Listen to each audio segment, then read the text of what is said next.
इस बांसुरी को देख रहे हैं आप? इसकी मधुर धुन सुनकर हर कोई मुग्ध हो जाता है, परंतु इसकी उस पीड़ा को कोई नहीं समझ सकता जो इसने बांस से बांसुरी बनने में पाई है।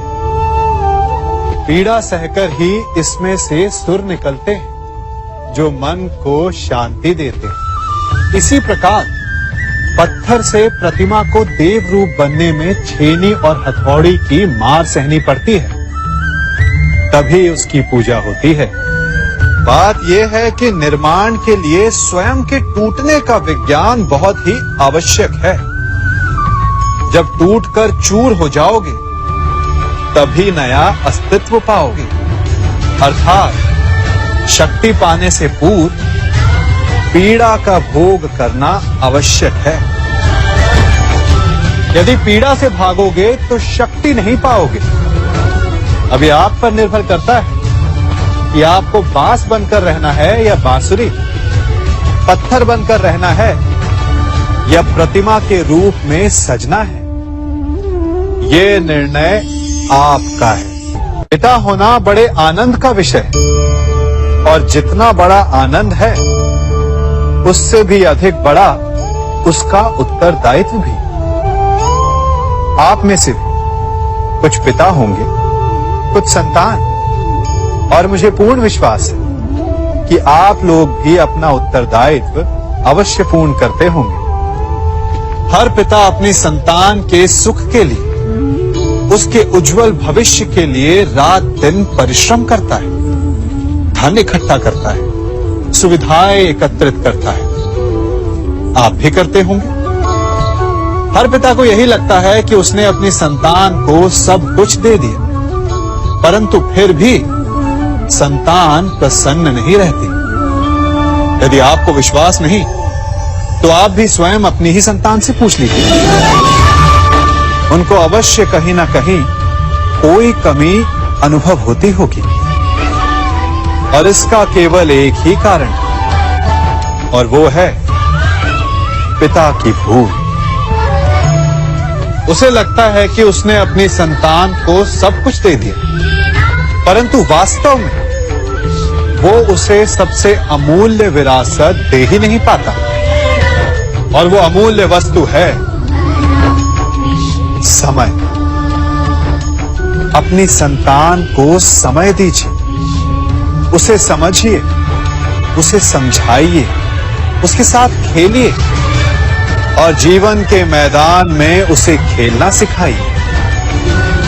उसे संस्कार दीजिए, उसे उसके मार्ग पर चलने दीजिए। मार्ग भटके तो उसे उचित मोड़ भी दिखाइए। विश्वास कीजिए, इससे अधिक कोई अमूल्य वस्तु आप अपनी संतान को नहीं दे सकते। युवा अवस्था भी हमारे जीवन का कितना सुंदर काल होता है ना। बाहु में बल, मन में कुछ बड़ा कर जाने की चाह, आंखों में भविष्य के सुंदर और कोमल सपने। और इसी अवस्था में मनुष्य के भीतर पनपता है प्रेम। किसी को देखकर उस पर मन मोहित हो जाता है, और फिर मनुष्य अपना सब कुछ उस पर न्यौछावर कर देना चाहता है। फिर प्रेम की परिणति होती है विवाह में। क्यों? सबको अपने खट्टे मीठे संस्मरण स्मरण हुआ है ना। परंतु यहीं से अधिकतर माता पिता और संतान के मध्य विचारों का विरोध प्रारंभ हो जाता है। संतान को लगता है कि उसका चुना जीवन साथी ही उसके लिए उपयुक्त है, और माता पिता को लगता है कि संतान अनजाने में भूल कर रही है। संतान का तर्क होता है कि उसे विवाह किससे करना है, ये उसका अधिकार है, और माता पिता का तर्क ये होता है कि अब भी जीवन साथी चुनने की समझ संतान में है ही नहीं। तो इस अवरोध को काटा कैसे जाए, उचित निर्णय कैसे लिया जाए? इसका एक ही मार्ग है, अपने उत्तरदायित्व का भान और अपनों से बड़ों के मापदंडों का भान। विवाह करने से पूर्व ये जान लेना आवश्यक है कि विवाह केवल अपने प्रेम को पाने का मार्ग नहीं है, अपितु विवाह से जीवन का एक नया द्वार भी खुलता है और हर नए जीवन के साथ नए उत्तरदायित्व भी होते हैं। और यदि इन उत्तरदायित्वों को समझकर निर्णय लिया जाए तो विश्वास कीजिए, आपका दाम्पत्य जीवन आनंद से भरा रहेगा और आपको कभी ये पछतावा नहीं होगा कि आपने कोई अनुचित निर्णय लिया। कभी हमें लगता है कि हमारे अपने, हमारे हितैषी, हमारे माता पिता को हमारे मन की बात ही नहीं समझ आ रही, जैसे उन्हें हमारे हर कार्य में, हर निर्णय में खोट दिखाई दे रहा हो। और ऐसे में हम कर बैठते हैं विद्रोह। ऐसी अवस्था में हमें वही अच्छा लगने लगता है जो हमारी मन की बातों का समर्थन करे। हम उसे ही अपना हितैषी समझ लेते हैं। परंतु जो आपसे मीठी बातें कर रहा हो वो आपका हितैषी है, ये आवश्यक नहीं। कुछ विषैले फूल बड़े सुंदर दिखते हैं, कुछ विषैले फल असाधारण रूप से बड़े स्वादिष्ट होते हैं। और ये भी आवश्यक नहीं कि हमारे रोगों का निदान करने वाली औषधि सदा मीठी हो। इसलिए विष और औषधि में अंतर को परखने का प्रयास करें। हो सकता है जो आपके हित की बात कर रहा हो वो आपको संकट के गर्त में ले जा रहा हो। बात बात पर आवेश में ना आए। हो सकता है कि आपके माता पिता की कड़वी बातों में आपका ही हित छिपा हो। और माता पिता को भी प्रयास करना चाहिए कि यदि उनकी संतान अनुचित निर्णय ले रही है तो उसके अनुचित होने का भान प्रेम से करवाएं, दबाव और शासन से नहीं। क्योंकि कभी कभी कटु शब्द और कटु वचन अनुचित निर्णय को और पक्का कर देता है। हर शब्द अपने आप में इतना शक्तिशाली होता है कि यदि आप चाहें तो उन्हीं शब्दों से सृजन कर सकते हैं और चाहे तो नाश भी। फिर चाहे सृजन और नाश नए संबंधों का हो या फिर नए युग का। आजकल सर्वत्र सहनशीलता की कमी है। बात बात पर लोग झगड़ जाते हैं, विवाद पर उतारू हो जाते हैं। कारण शब्दों का प्रयोग, शब्दों का और वचनों का उचित प्रयोग करना सीखिए। आपकी आधी समस्याएं तो वहीं समाप्त हो जाएंगी। शब्द हमारी सबसे बड़ी पूंजी, उनका सोच समझकर भली प्रकार उपयोग करना ही श्रेयस्कर। जो शब्द की महिमा और शक्ति को पहचान गया वो इस सृष्टि के आनंद को भी समझ गया। आप भी समझिए,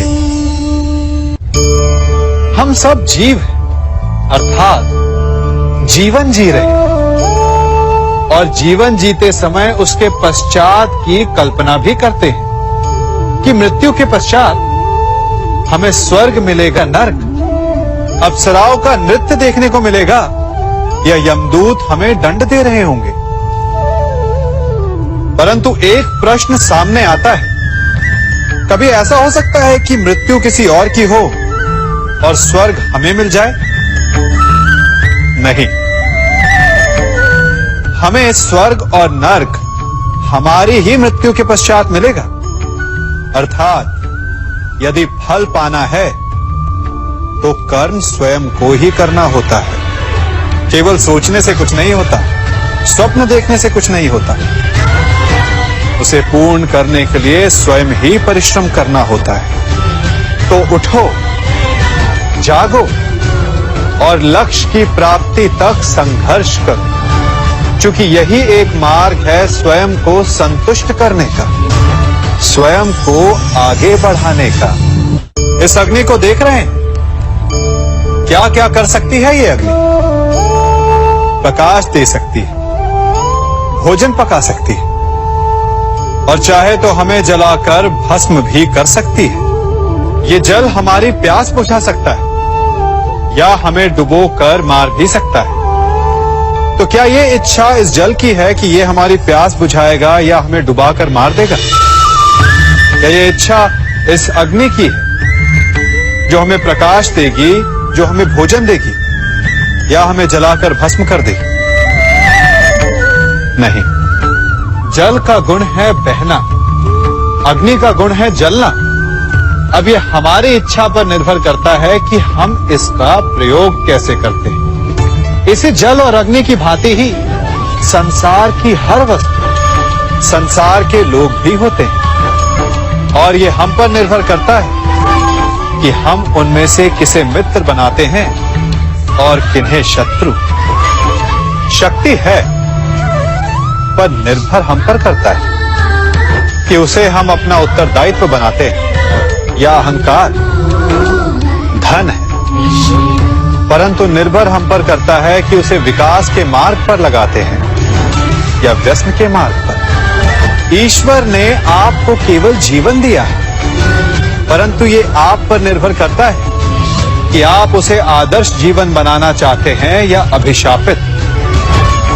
अपने परिणामों का उत्तरदायी हमारे चयन होते हैं। इसलिए आवश्यक है कि अपने चयन को, अपनी भावनाओं को उचित रखें।